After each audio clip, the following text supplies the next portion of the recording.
Hey everybody, happy 2026. Well, it's here. And at Writing Momentum this week, we were talking about goals, resolutions, all the things that you typically talk about when you enter into a new year. Maybe some of you are goal makers. Maybe you have your whiteboard, your lists. Maybe some of you gave up on that a long time ago.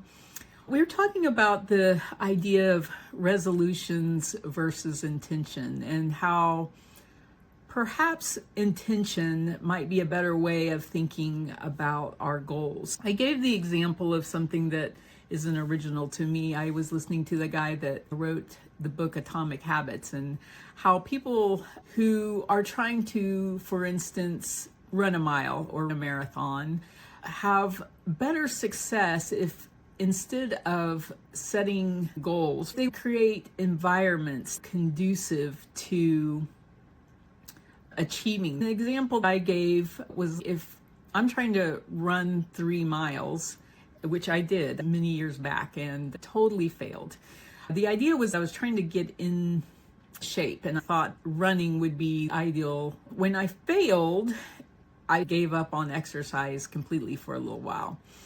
If I'd taken the advice of this guy, I would have approached it differently. Instead of saying, I want to run 3 miles to get in shape, a better approach would have been, I want to become an athlete.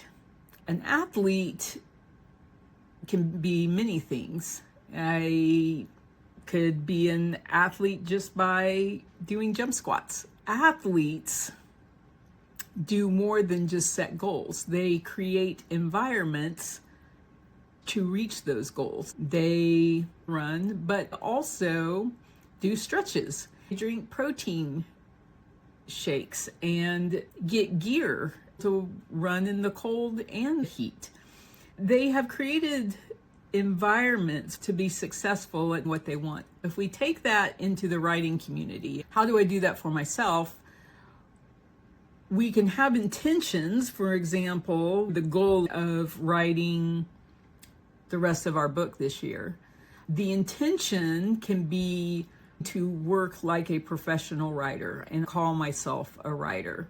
The environment we create would include things like, okay, I'm going to get the right tools I need. I'm going to finally get that newer, better computer that doesn't keep crashing on me, or I'm going to learn how to use Word. I'm going to get up earlier in the morning to have a fresher brain and at least some uninterrupted writing time. I'm going to get the better chair so my back doesn't hurt when I've been sitting for hours and hours.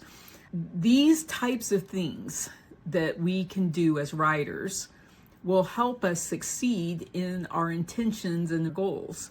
We discussed coming into 2026 and taking an inventory in our environments and seeing what might be causing problems for us, inhibiting us, and what we could do to create better environments for ourselves. So what are the things that we can change in our world that would increase the likelihood of us accomplishing our goal? That's a challenge to you. In 2026, take an inventory of your environment. What does it look like? What's your environment look like in your mind?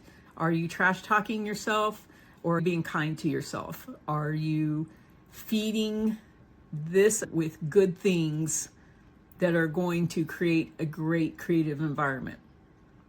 And emotionally, where are you at? Are you taking care of your emotional well-being so that when you come to the writing desk, you can give all there is to give?